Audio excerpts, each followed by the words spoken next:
Hello, my name is Jim Kay and I'm the illustrator of the Harry Potter series. The third volume of Harry Potter, The Prisoner of Azkaban, is out now. No great children's book is complete without something scary in it, and there's nothing more frightening than Dementors. They are a surreal, slightly ethereal manifestation of something dark and terrible, and they float through the books, which is a lovely thing to do. When you have something that's literally weightless travelling through the books, it gives the books a lovely sense of rhythm and energy.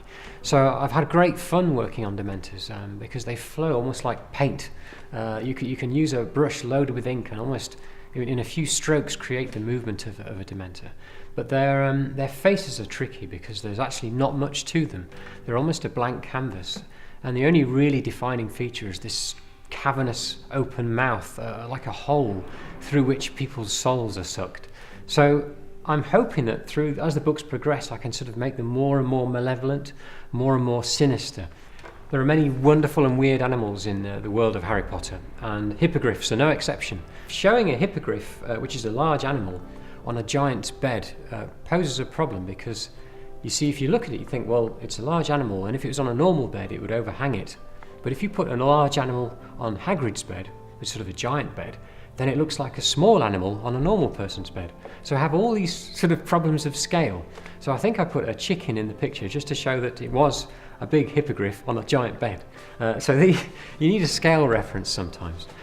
We have some wonderful characters in Harry Potter, and one of my favourites is Severus Snape, who's an interesting, tricky character who becomes more involved and perhaps harder to read as the book progresses, really. So in this particular volume, Prisoner of Azkaban, I did a portrait of Severus. So in the painting are several objects which relate to Severus's character. You can see a slug, a black slug, which is a little nod to the Slug Club, of which he was a member. Also, there's a mole captured inside a glass jar, and this is really my way of saying, well, he was a mole, effectively, a spy working for both sides. And he was dungeoned by this position. He was sort of trapped by it, which is very sad, ultimately. And on his left-hand side, you can see a lily-of-the-valley plant. And of course, Harry's mother, Lily, was really the true love of Severus's life. So that's, again, my little way of trying to fill out his character in visual form.